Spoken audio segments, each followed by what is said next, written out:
Pour ce premier numéro d'Afrique Influenceur, nous avons le plaisir et l'honneur de recevoir une femme remarquable, une femme leader, une femme au parcours exceptionnel avec une brillante carrière, aussi bien dans le secteur privé que dans le secteur public. Notre influenceur du jour n'est autre que Madame Nicole Gakou, chef d'entreprise. Elle est ingénieure, elle fait partie de la première promotion des femmes africaines managers formées à l'ENA de Paris. Afrique Influenceur avec Madame Nicole Gakou, c'est tout de suite.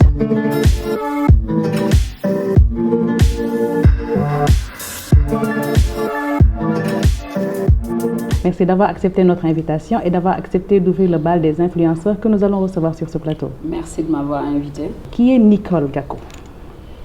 Nicole Gakou est une femme musulmane, mariée, mère de 5 enfants. Nicole Gakou est une femme simple qui vit sa vie au quotidien en essayant, je dis bien en essayant, d'être utile à la société. Voilà. Tout simplement. Vous êtes, comme qui dirait, une serial entrepreneur, puisque depuis la fin de vos études, vous avez enchaîné les créations d'entreprises. D'abord, vous avez créé une entreprise industrielle d'imprimerie, vous avez créé les éditions Kalama, vous avez créé BS Consulting Group avec un associé, et là, vous êtes à la tête de SACS, Société africaine de travaux. Donc, vous avez 4 entreprises indépendantes, machallah, que vous gérez. Vous employez une centaine de personnes et vous faites un chiffre d'affaires annuel entre 3 et 5 milliards. Comment vous faites? Très bonne question. Parce que moi-même, des fois, j'ai du mal à y répondre. Comment j'ai fait, comment je fais, je ne sais pas. J'ai l'aide de Dieu et l'aide de mon époux, de ma famille. C'est ce qui me permet peut-être d'avancer. C'est vrai, j'en ai créé des entreprises. C'est vrai, ce qui est visible, ce sont peut-être celles qui ont réussi, mais j'en ai échoué pas mal d'autres. Donc c'est dire que la création d'entreprises est tout un cheminement. C'est un parcours du combattant. On se réveille des fois le matin où on ne sait pas où on va, où on doit mettre les pieds. Mais on se dit, voilà, j'y suis, c'est un champ de combat, j'y suis, je vais y aller. Et il y a des jours où on réussit de très très belles choses, mais il y a des jours aussi où on échoue de manière lamentable. Mais c'est en fait cela le lot d'une journée et le lot de nos vies. Nos vies, la vie est faite de haut, de bas, et lorsqu'on entreprend, on assume cette entreprise. C'est un bébé qu'on met au monde. Lorsque, même dans notre vie de femme, lorsque on a le bonheur d'avoir un enfant, on met un enfant au monde, mais on ne sait pas ce qu'il va devenir. C'est la même chose qu'une entreprise. Maintenant, les outils d'apprentissage, le savoir, le savoir-faire, le savoir-être nous permet de réussir des entreprises, mais aussi d'en échouer, comme j'ai dit tantôt, parce qu'on n'est pas seul dans la société, on est entouré de gens, on est entouré de tout un système. Il y a l'écosystème qui est là, qui n'est pas forcément favorable à la femme entrepreneur, qui fait que des fois, voilà, les choses se passent très mal. Mais, comme on dit, alhamdoulilah, on ne se plaint pas. Nous avons essayé et nous continuerons d'essayer tous les jours. C'est vrai, mais nous n'avons pas créé 4 entreprises simultanément. Je suis de nature passionnée et sitôt qu'une chose est créée et qu'elle est sur les rails, en général, je les remets entre les mains d'autres personnes qui continuent à conduire cela et je vais vers d'autres aventures. Vous recommencez. Voilà, c'est toujours cela. J'adore me rendre utile.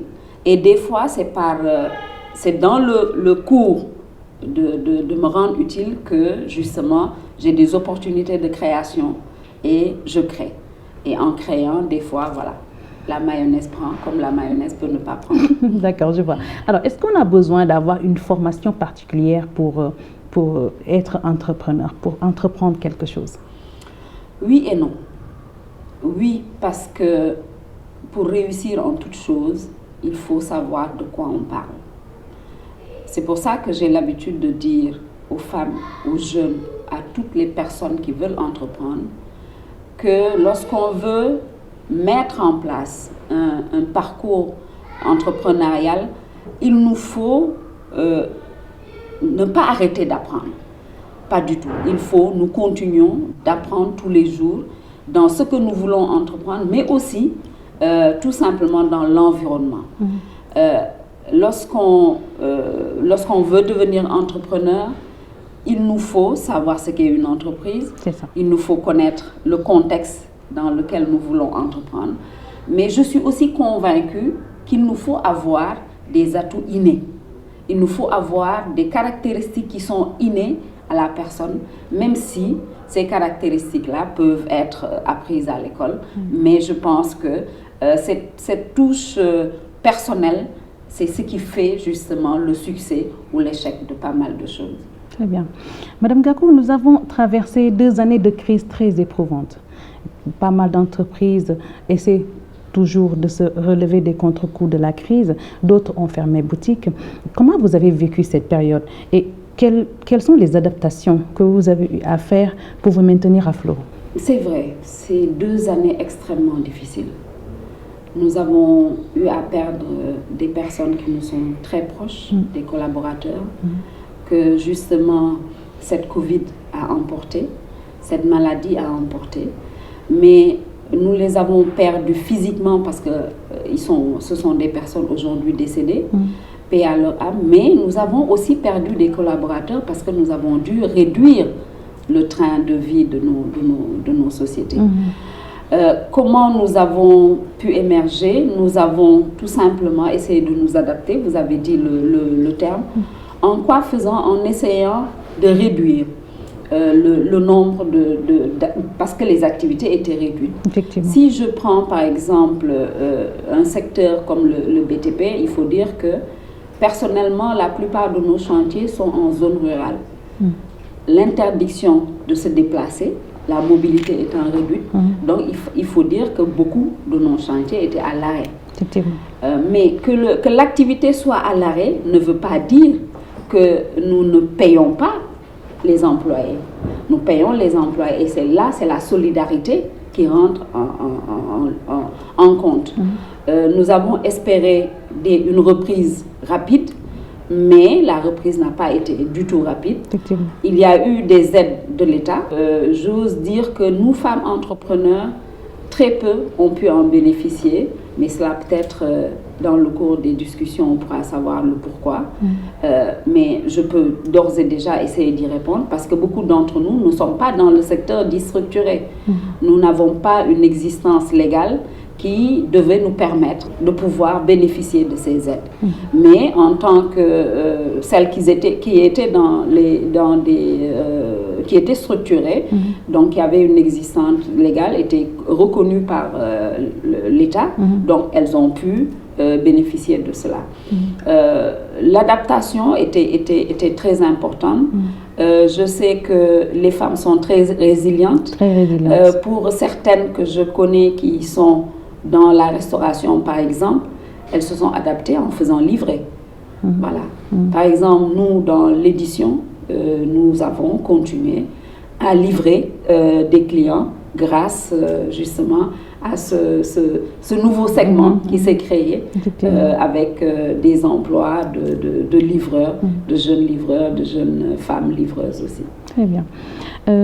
Madame Gakou, vous êtes connue aujourd'hui grâce aux actions que vous menez en faveur des femmes à travers votre mission au niveau de l'UFCE, l'Union des femmes chefs d'entreprise du Sénégal.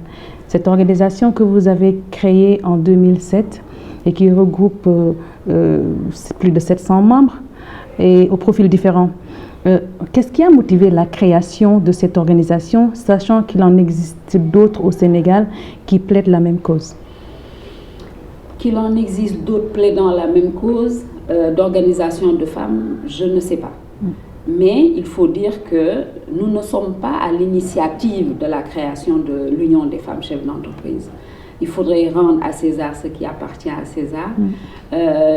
Cette organisation a vu le jour grâce au président Abdoulaye Wade, qui, lors d'un conseil présidentiel sur le crédit, s'est retourné pour demander où étaient les femmes entrepreneurs. Parce que nous savons que le crédit, c'est essentiellement le microcrédit, et le microcrédit, c'est essentiellement les femmes. Tout à fait. Donc, il s'est retourné pour demander où était ce maillon manquant. Ce maillon manquant étant les femmes, elles n'existaient pas. Il faut dire que au départ, nous n'y croyons pas beaucoup. Personnellement, j'étais déjà à l'époque deuxième vice-président du mouvement des entreprises du Sénégal.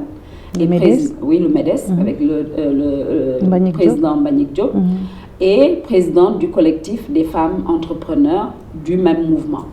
Donc, c'est dire que voilà, nous étions déjà dans un patronat traditionnel. Dans les autres patronats traditionnels, il y a aussi des femmes entrepreneurs. Lorsque la direction de l'entrepreneuriat féminin nous a contactés pour réfléchir sur ce maillon manquant, nous avions constaté que sur l'écosystème entrepreneurial, une organisation professionnelle de femmes n'existait pas. Et nous sommes, au départ, c'était des fous rires. Personne, aucune d'entre nous n'y croyait pas. Parce que tout simplement, on se disait que voilà, les femmes créer une telle organisation, c'est pour se crêper le chignon, c'est pour, voilà, Aïdie Oule, etc. Néanmoins, Dr Mariam Cissé Thiam, qui était à l'époque directrice de l'entrepreneuriat féminin, a joué un rôle déterminant de facilitatrice pour justement mettre les femmes autour de cette idée. Et je puis vous assurer que cela nous a pris 2 ans. Pour créer l'UFCE ? Réfléchir sur la création, l'opportunité de la création d'un patronat de femmes. En 2007, après 3 assemblées générales échouées, nous avons quand même pu, le 31 mai 2007, mettre en place cette organisation avec, à l'époque, 107 membres fondateurs qui ont eu à lancer l'Union des femmes chefs d'entreprise à cette époque. En quoi consiste votre rôle de présidente au sein de ce groupe ? Mon rôle est un rôle de représentation, de plaidoyer, de recherche de partenaires. Il faut dire que l'UFCE aujourd'hui, c'est 4 bureaux régionaux. Sur le siège social est à Dakar, donc sur l'avenue Bourguiba, Saint-Louis, Ziguinchor et Thiès. Pour ces bureaux régionaux, leur siège se trouve au niveau des chambres de commerce, parce qu'en tant qu'organisation patronale, nous sommes aussi membres des chambres de commerce. L'UFCE, c'est, je disais, 700 membres, mais il faudrait qu'on revienne à une juste mesure. Après la Covid, nous en avons perdu pas mal par cessation de dépôt de bilan, cessation d'activité. Parce que pour beaucoup, leur activité a complètement disparu. Notre rôle en tant qu'UFCE, c'est d'accompagner les organisations, les femmes dans la création d'entreprises, afin que dès le démarrage de leur entreprise, d'abord qu'elles connaissent le contexte dans lequel elles sont, les études de marché, parce qu'il faut remarquer que beaucoup d'entre nous créons sans business plan, créons par mimétisme. Tout à fait. Voilà, Nicole a réussi dans la couture, donc pourquoi pas moi, et alors que tout le monde n'est pas forcément bon pour la couture. Tout à fait. Voilà, donc c'est cet encadrement-là que nous apportons. Donc nous faisons beaucoup de coaching, parce que la Covid nous a montré aussi autre chose, la solitude de la femme entrepreneur. Lorsqu'on est en entreprise, nos difficultés, nous n'avons pas beaucoup de personnes avec qui les partager. Tout à fait. Lorsqu'on a une interférence, parce que nous sommes femmes, parce que nous sommes mères, parce que nous sommes épouses, de nos différentes vies dans l'entreprise, cela aussi est lourd à gérer, cela aussi est lourd à porter. Donc c'est aussi ces outils-là que nous essayons d'apporter aussi aux membres grâce au coaching, grâce tout simplement à l'écoute. Voilà. Important. Alors, cela fait 15 ans que l'organisation existe. Est-ce que vous avez noté des améliorations dans la condition des femmes pour qui vous plaidez?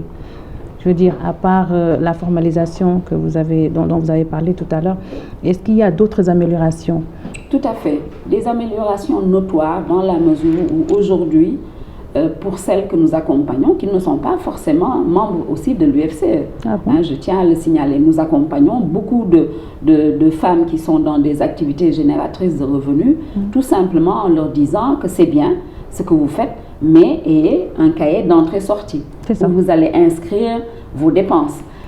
Sachez comment vous allez répartir vos heures, les heures de travail, les heures de la maison, voilà, et les heures qui sont nécessaires pour votre loisir. Parce que aussi, il ne faut pas oublier que nous sommes d'abord des femmes. Et c'est important quand même de le dire. Nous sommes d'abord des femmes, nous sommes d'abord des épouses, nous sommes d'abord des mères et ensuite seulement nous sommes des entrepreneurs. Donc ces différentes vies, nous devons savoir comment manager, modérer et comment aussi répartir notre temps et aussi avoir beaucoup de temps pour nous. Donc en termes d'amélioration, c'est que ces femmes-là puissent déjà savoir quelles sont les différentes fonctions d'une entreprise, la fonction commerciale, la fonction de gestion, la fonction de ressources humaines, voilà, et pouvoir les appliquer dans leurs entreprises. Et cela, nous le faisons grâce aux formations. Je disais tantôt que nous sommes partenaires de différentes structures d'appui à l'entreprise et donc nous nous appuyons fortement sur ces structures-là et aussi auprès de réseaux de consultants, le réseau Résamp, pour ne pas les citer, étant bien d'autres, qui nous accompagnent dans ce que nous faisons. L'autre chose, c'est voilà, des discussions informelles que nous avons avec des groupes de femmes qui, elles peuvent être membres de l'UFCE comme non membres de l'UFCE, mais pour juste qu'elles ne soient pas, qu'elles sortent de cet isolement-là. Parce que nous avons eu, grâce à un partenaire, à expérimenter ce qu'on appelle les conseils de groupe. Sectoriellement, les femmes dans l'audiovisuel, les femmes dans la transformation, s'asseyent entre elles, elles partagent leur vécu. Une a eu un problème un temps T, l'autre, elle l'a surmonté, l'autre le vit présentement, donc celle-là peut lui donner des outils pour dépasser. C'est des réunions que vous faites, voilà, de partage d'expérience. De partage d'expérience, et c'est extrêmement important parce qu'on apprend les unes des autres. Regardons un peu ce qui s'est passé au Sénégal, parce que nous avons des exemples que nous pouvons utiliser. Beaucoup de femmes, pour ne pas les citer, feu Adja Awa Ndiaye, il a créé, comment dire, il est devenu capitaine d'industrie en commençant avec la friperie. Ce n'est pas un investissement, un énorme investissement. Effectivement. Lorsqu'elle nous quittait, elle était à la tête d'une des premières entreprises à faire tout ce qui était comment on les appelle encore, les autobloquants, les pavés autobloquants des rues. On l'oublie souvent. Elle a commencé au bas de l'échelle. Donc elle a monté les échelles une à une pour finalement devenir vice-présidente du CNP. Une personne qui n'a pas été à l'école française, mais elle a été quand même instruite puisque elle a fait l'école coranique. Mais je puis vous assurer que cette dame-là, la première fois où je l'ai vue à la tribune des Nations Unies, plaider la cause des femmes, j'étais fière d'être une femme, d'être une Sénégalaise et d'être une Africaine. Donc le financement n'est pas intervenu là. Par contre, nos États nous ont tellement habitués à « nous allons financer les femmes, nous allons financer les femmes », croyant que c'est cela qui va faire qu'on va avoir, comment dire, un parterre de femmes entrepreneurs ou non. Je suis de celles, et nous sommes nombreuses, en tout cas à l'UFCE, nous pensons fortement à cela, qu'il est impératif de mener deux choses. Tout ce qui est système non financier, c'est-à-dire les formations, l'accompagnement en termes de coaching, avoir des mentors, c'est-à-dire tout ce qui n'est pas financier, que nous pouvons apporter à la femme entrepreneur, à la jeune entrepreneur, aux jeunes qui veulent entreprendre, aux femmes qui veulent entreprendre, couplé au financement, mais à un financement adéquat. Je m'explique. Lorsqu'on est une femme que vous avez besoin, à la suite d'un business plan, vous vous rendez compte que votre besoin de financement est de 15 millions, lorsque vous vous adressez soit au SFD ou soit à une banque, on vous donnera 5 millions, on vous dira comment c'est-il. C'est vrai. Parce que, justement, vous êtes une femme, donc vous êtes une micro-citoyenne, vous êtes une micro-entrepreneur, et c'est simple. Lorsque vous êtes une femme, on dit toujours elle a créé une micro-entreprise. C'est vrai. Et encore. Et ça commence par nous-mêmes. Moi, lorsque je m'adresse à des femmes pour leur dire que vous êtes des entrepreneurs, la réaction c'est ah non, non, non, non, non, man duma entrepreneur. Yeggaguma fofu. Alors que celle qui est devant chez elle à faire son guerté tchaf est une entreprise. Effectivement. À sa petite dimension, mais c'est une entreprise. Comment on va l'encadrer pour qu'elle devienne exportatrice de guerté tchaf? C'est cela le cheminement à avoir. Et ce cheminement ne peut se faire qu'en alliant ces deux. Les services non financiers, donc donner à la femme un know-how, comment le savoir, et je dis toujours, il n'y a pas d'âge pour apprendre. On apprend tout le temps. Lorsque vous êtes un entrepreneur ou en entreprise et que vous vous dites je n'ai plus besoin d'apprendre, dites-vous que l'échec se fera très bientôt. Lorsqu'on est un entrepreneur, on apprend au quotidien. Lorsqu'on est un entrepreneur, une femme entrepreneur au Sénégal, en Afrique, on est un chef d'orchestre. Ça veut dire quoi? On est la chef d'entreprise, on est le comptable, on est la secrétaire, on est le planton, on est celle qui fait le ménage dans l'entreprise et on est la babysitter parce que nous sommes en famille. Là, pour dire tout simplement que le management féminin est tout à fait différent du management au masculin. Lorsqu'on est femme chef d'entreprise, on est une maman pour son personnel, on est une maman en plus d'être maman à la maison. Wow. D'accord. Alors, Madame Gakou, est-ce que c'est pour cette raison que vous dites souvent que les microcrédits paupérisent les femmes au lieu de les enrichir? Tout à fait. Je suis convaincue de cela. Comment cette paupérisation s'installe? Et qu'est-ce que l'UFCE a prévu pour les femmes qui sont dans cette situation? Cette paupérisation s'est installée du fait du système. Tout simplement parce que le loyer du crédit dans les SFD est un loyer exorbitant. Moi, je mets au défi quiconque, je ne suis pas financière, mais je mets au défi quiconque de me prouver comment on donne à une femme 100 000 francs, on lui demande entre 12, 18, 24% et qu'on lui dise il faudrait que son activité soit rentable. Ouais, tout à fait. Aussi simple. Tout à fait. Ce qui va se passer, elle va avoir l'illusion de travailler pour payer quelqu'un qui lui aura donné les 100 000 francs. Mais son activité n'est pas rentable. Donc il faudrait, et l'État l'avait commencé une fois, je pense avoir entendu le président Macky Sall dire que le loyer du crédit des SFD doit être revu. Et là, on interpelle le ministère, Mme Zahra Iyane Thiam, du ministère de la solidarité, je pense, microfinance et économie sociale et solidaire, qu'il faut aujourd'hui qu'on s'arrête et qu'on regarde cette affaire-là. On ne peut pas demander à des femmes qui sont dans un circuit entrepreneurial de faire une activité génératrice de revenus pour s'entretenir, entretenir sa famille et que cette entreprise-là soit pérenne pendant qu'elle paiera des loyers de crédit qui vont durer de 12, 18 à 24%. Ce n'est pas possible. L'UFCE est fortement impliqué dans tout ce qui est caisse d'autofinancement. Je m'explique. Ce sont de petits apports que nous apportons à des groupements de femmes. C'est les membres qui corrigent. Oui, c'est des 500 000 francs, 1 million, en leur disant, vous allez vous acheter des actions dans votre groupe. Vous allez, chaque fois qu'une personne achète une action de 1000 francs, elle peut emprunter 4 fois plus.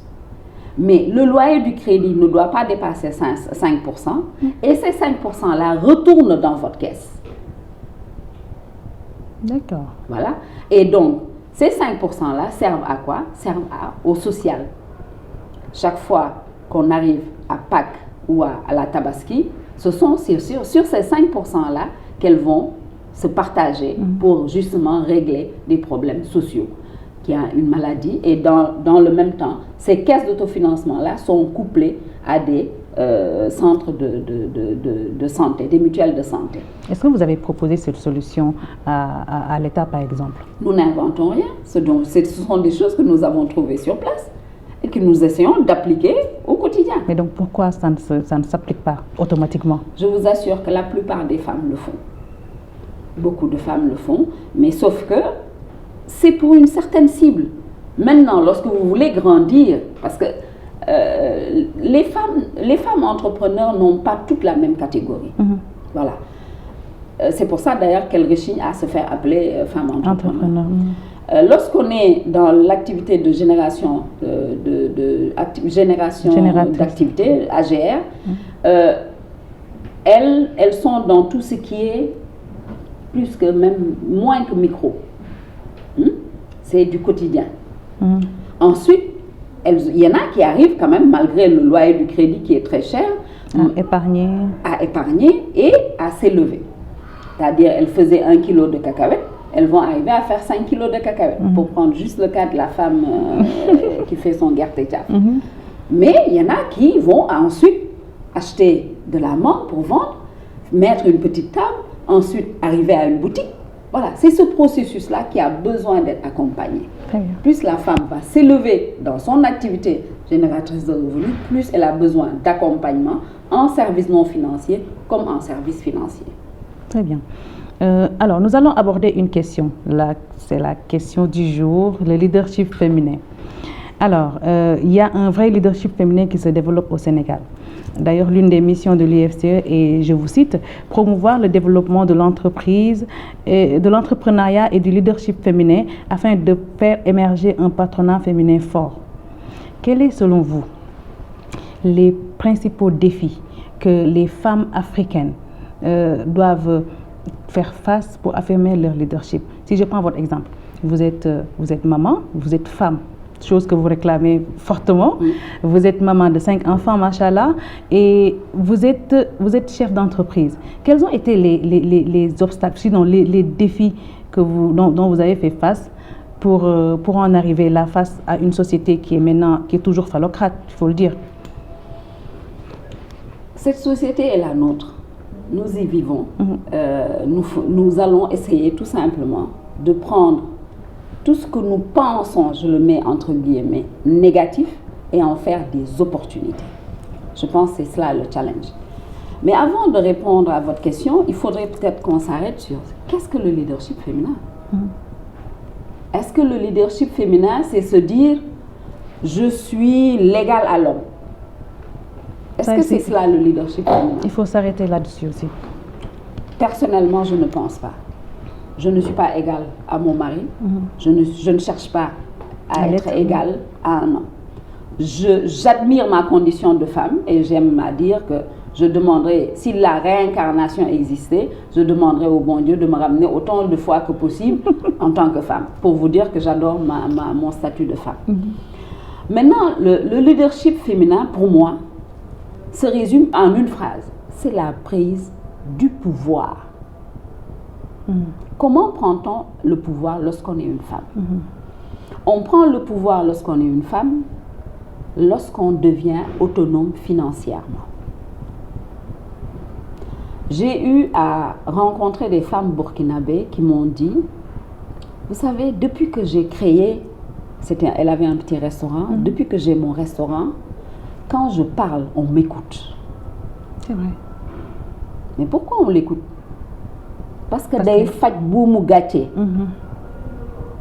Donc, en tant que femme, on l'écoute parce qu'aujourd'hui, elle a un pouvoir. Il s'est trouvé que c'était le pouvoir financier, mais ce pouvoir financier, il peut être couplé à beaucoup d'autres pouvoirs. Et il donne d'autres pouvoirs. Blaise Diagne disait, le oui n'avait de sens que lorsqu'on pouvait dire non. Et c'est important. Donc, prendre le pouvoir, prendre la parole, c'est oser en tant que femme dire oui ou non. Et pour avoir le choix de dire oui ou non, il faut être autonome financièrement. Pour être autonome financièrement, il faut acquérir le savoir, quel qu'il puisse être. Tout à fait. Il faut jàng. C'est important. Et j'insiste, il faut tout le temps apprendre. Il faut apprendre au quotidien. Ensuite, il faut appliquer ce qu'on apprend. Il faut essayer de rester honnête. Surtout. Il faut essayer de rester dans l'éthique. Et pour la prise du pouvoir, nous l'avions déjà, il faut dire. J'aime à taquiner les messieurs, parce que toujours cette femme burkinabé me disait, Madame Gakou, vous savez que lorsque tout ce que Barbe dit sous l'arbre à palabre, c'est très ce qu'il a décidé dans la chambre. Et ouais. Alors qui détient le pouvoir? La femme. La femme. Mais est-ce que nous sommes conscientes de détenir réellement ce pouvoir? Il y a des revers à cette autonomie financière, parce que aussi, moi je le reconnais, et j'en parle très souvent à mes amis, à des femmes comme moi, réussir en affaires alors qu'on a échoué sa famille est un échec total. C'est un échec, effectivement. Voilà, donc c'est là où l'intelligence de la femme, c'est là où nous devons nous arrêter pour nous dire que utum dërëm du lépp. Voilà. Il nous faut, c'est vrai, être autonome financièrement, mais dans le même temps, n'oublions pas nos rôles premiers. Nos rôles premiers en tant que mère, en tant qu'épouse, c'est s'occuper de nos maisons, éduquer nos enfants, même si la jeune génération, mes filles me disent oui, nous sommes deux, nous devons le faire. C'est un rôle qui est dédié à la femme, ne l'oublions pas, même si mes amis vont me taxer de traditionnel ou tout, mais c'est un rôle qui est dédié à la femme. Et c'est tout à fait vrai. Moi, je n'ai jamais vu mon papa venir me frapper parce que j'ai mal parlé, mais alors ma maman me surveillait comme du lait sur le feu. Voilà, donc le rôle premier de la femme, d'une mère, c'est l'éducation de ses enfants. Donc on a beau être un capitaine d'industrie, si on a échoué l'éducation de nos enfants, si on a échoué notre mariage, même si on est marié à deux, donc l'échec n'est pas seulement de notre fait, et un échec du couple, donc des deux personnes, mais arrêtons-nous un peu et regardons cet aspect. Comme j'ai l'habitude de taquiner mes sœurs, utum dërëm du lépp. Voilà. C'est vrai. Alors, Madame Gakou, si vous aviez un jour pour changer le monde, par quoi commenceriez-vous? Beaucoup prier. Et vous pensez que la prière peut vraiment tout faire? Je suis convaincue de cela. En tout cas, peut-être que je suis bénie de Dieu, mais la prière m'a beaucoup apporté. Sans transition, nous allons vous faire écouter un témoignage d'une de vos proches qui a beaucoup insisté là-dessus. Heure bu nekk laa de toog heure bu julli bu jotee rek dem julli même ay setam saa def kii rek heure julli bu jotee rek dem leen julli. Qu'est-ce que la prière vous fait, la méditation? C'est un havre de paix pour moi.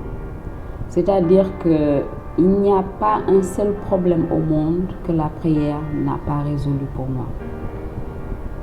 En tout, je me réfère à Dieu. Et voilà. Moi, ça me réussit. C'est aussi simple que ça. Ça me réussit. Pour les jeunes qui nous regardent, est-ce que vous pouvez citer 3 valeurs de vie les plus importantes pour vous? La compassion. Pourquoi? Ça nous rend humains. Et sans humanité, nous devenons des bestiaux.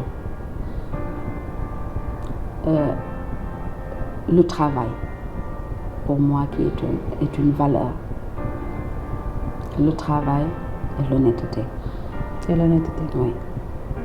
Et l'honnêteté, c'est une quête perpétuelle. On n'est pas honnête. Je ne suis pas honnête en parlant d'honnêteté. Je ne suis pas honnête. Je suis très loin d'être honnête.